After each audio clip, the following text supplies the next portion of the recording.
Assalamualaikum warahmatullahi wabarakatuh. Perkenalkan saya Syed Akafia Latas, peserta PKP Angkatan 13 Provinsi Kepulauan Riau. Pada video kali ini saya akan berbicara tentang berbagai metode yang digunakan dalam membuat analisis permasalahan hingga mencari pencarian solusi yang nantinya akan dipakai dalam menjalankan proyek perubahan dalam pemerintahan. Ada beberapa metode yang bisa kita pakai. Ada metode Fishbone dari Ishikawa, ada Sysbox-nya Marvin Westberg, ada juga Diamond dari Levitt. Ada analisis SWOT, ada 5Y, ada juga 7S-nya McKinsey, dan banyak lagi. Tapi yang biasa dipakai di dalam membuat metode analisis di dalam pemerintahan itu biasanya ada Fishbone, Sixbox, dan juga Diamond dari Levitt. Dan dalam kesempatan ini saya secara khusus akan membahas bagaimana membuat analisis menggunakan metode Sixbox-nya Marvin Westberg.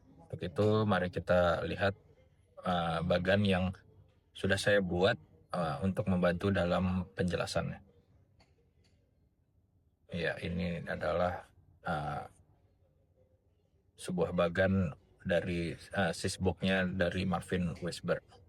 Berikut adalah gambaran dari bagan metode Sysbox yang dikembangkan oleh Marvin Westberg pada tahun 1979. Kenapa saya memilih metode ini? Karena metode ini memiliki pendekatan yang paling sederhana.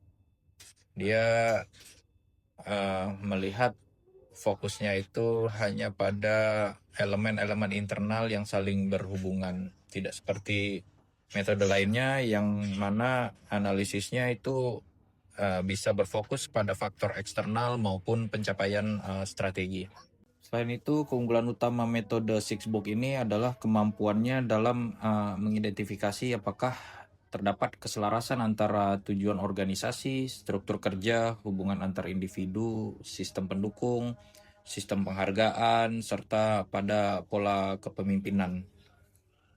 Selain itu, metode Sixbox ini juga memiliki keunggulan yang bersifat praktis dan mudah diterapkan. Metode ini dapat membantu pimpinan atau pejabat pengawas untuk menemukan permasalahan organisasi secara lebih mendalam.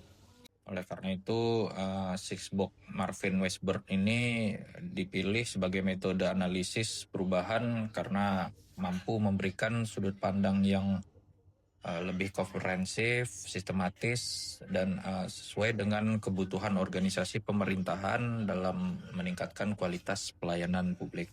Sesuai dengan namanya, metode Sixbox ini terdiri dari 6 elemen utama. Yang pertama itu adalah purpose atau tujuan. Inti dari tujuan ini mengapa sebuah organisasi itu dibentuk. Apa tujuan kita? Dalam pemerintahan, tujuan tidak hanya berbicara mengenai target pekerjaan, tetapi juga berkaitan dengan visi, misi, dan manfaat yang diberikan kepada masyarakat. Tujuan ini bukan hanya tujuan organisasi secara keseluruhan, tapi juga bisa tujuan dari tusi bidang atau seksi tergantung dari organisasi yang mau kita analisis. Contoh misalnya organisasi besarnya Dinas Pendidikan, kita simpulkan tujuan utamanya adalah bagaimana pemerintah mampu memberikan pelayanan pendidikan yang berkualitas, meningkatkan akses pendidikan, serta memastikan masyarakat mendapat pelayanan pendidikan yang merata. Lalu secara khusus di subbagian keuangannya, tujuannya adalah kita terjemahkan melalui pengelolaan anggaran yang efektif, transparan, dan akuntabel sehingga pembayaran hak-hak pegawai seperti gaji dan tunjangan guru ASN dapat terlaksana tepat waktu dan sesuai ketentuan. Lalu yang kedua itu ada struktur. Ya, struktur menggambarkan bagaimana organisasi itu dibentuk, bagaimana pembagian tugas dilakukan, serta bagaimana kewenangan dan tanggung jawab berjalan, serta alur koordinasi dan pelaporannya. Dalam pemerintahan, struktur itu terlihat melalui organisasi perangkat daerah dari kepala dinas turun ke sekretaris atau lalu ke bidang, lalu ke subbagian sampai kepada pembagian tugas ke masing-masing pegawai.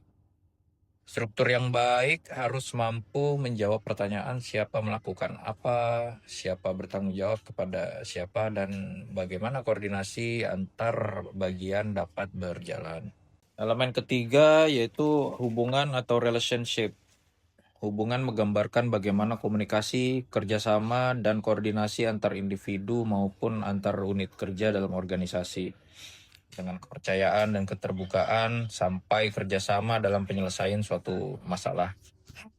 Dalam pemerintahan, keberhasilan suatu program tidak dapat dicapai oleh satu bagian saja.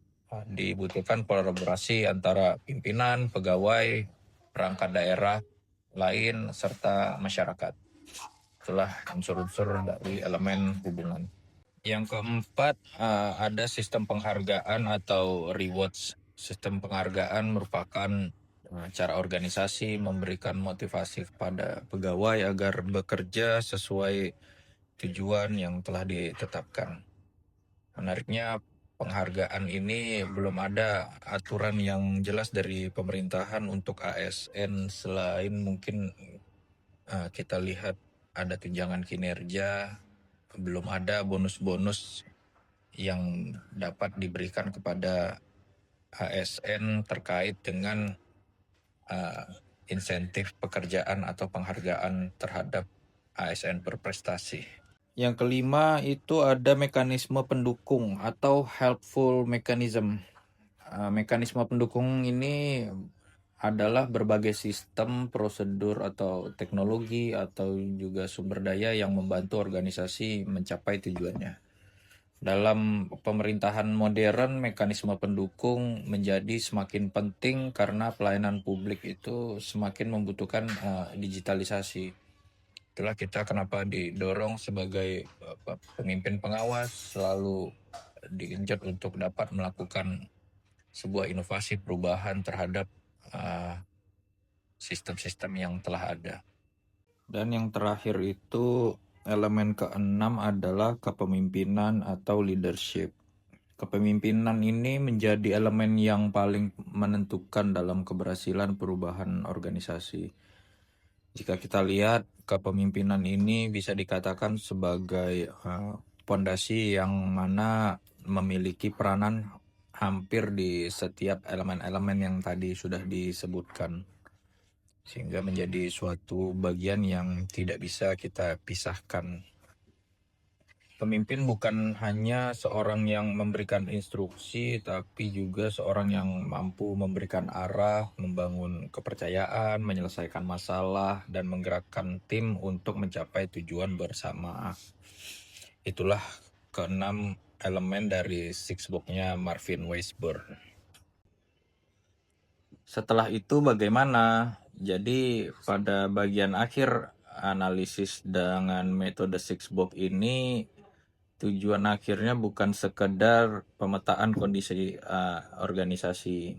Jadi kita bisa lanjut dengan mengidentifikasi kesenjangan atau gap antara kondisi saat ini dengan kondisi organisasi yang diharapkan, sehingga kita kemudian dapat merancang suatu solusi untuk perubahan atau perbaikan yang tepat.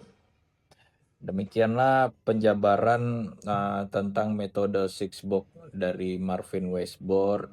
Semoga bermanfaat untuk teman-teman sekalian. Wassalamualaikum warahmatullahi wabarakatuh.